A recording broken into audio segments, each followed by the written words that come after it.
I asked this to Tracy when she was in here. It seems like the second you guys got into the UFC, all of your media days, someone asked about this rematch for a while. So I guess how does it feel to, not that you were seeking it out, but like to finally kind of get this fight that everyone had, like even when you were fighting number one contenders, like, oh, what about Tracy Cortez? So now you can finally kind of put this chapter behind you. Yeah, I think it's the timing just finally worked out. It was meant to happen. The division's, a little stalled at the top with like the super fights. So I think it just makes sense now. I remember after your first fight against Tracy, you said, maybe you needed to grow after that. So I guess reflecting on that last fight to now, I guess, what do you think has been the biggest change in your style or game plan and everything like that? Yeah, I think the biggest change, honestly, is that I just grew up. I was only like 19 years old when I fought her the first time. I was like a kid.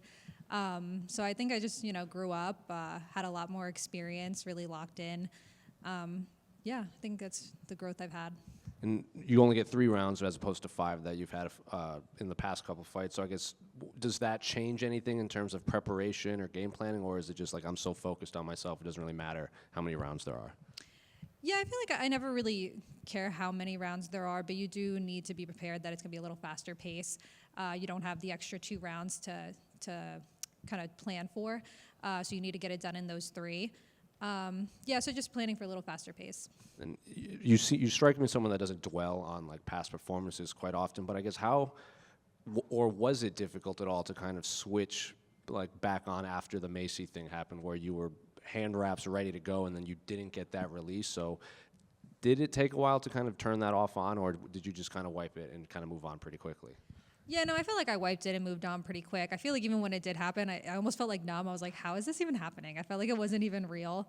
So I feel like that kind of helped me just be able to get past it and move on to what's next. And obviously big title fight in the co-main event. Was it important to not just fight an MSG, but like also kind of be on the same timeline as either the new champion or the current one?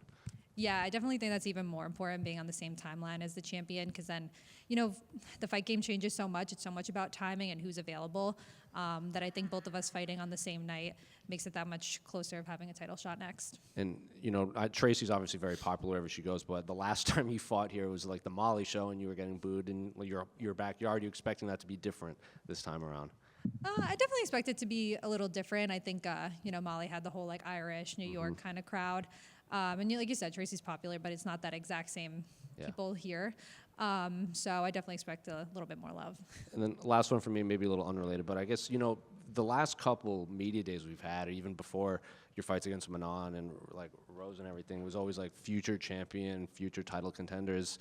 Did that weigh on you at all? Like everyone kind of labeling you a future champion so early in your UFC career? Yeah, maybe in the beginning a little bit, just because I was so young and that was always like the goal. So it's like, when people start saying that, you kind of get starry-eyed.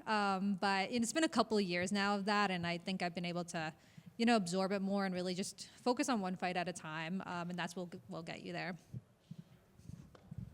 Erin, right here. Obviously, this card is absolutely stacked. One of the storylines was that the Beneil Dariush fight got pushed to the main card. Are you surprised that you guys weren't pushed to the main card, being that you guys even ranked higher than those guys?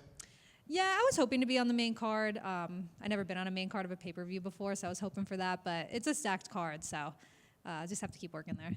Obviously, the first fight was so close. I know there's not much to take because it's such a long time ago, but you've been asked about it so many times. Has that kind of made this a little more personal to kind of prove that you were always the better fighter? I think it's more personal for myself as a fighter, just to prove to myself like how much I've grown, and to my coaches and everything, that the work we put in has really shown, and that's what I want to show on Saturday. Obviously, the co-main event is in your division. Do you have a preference in who wins? No, I don't really have a preference. I mean, I think Valentina will win, but whoever wins, wins.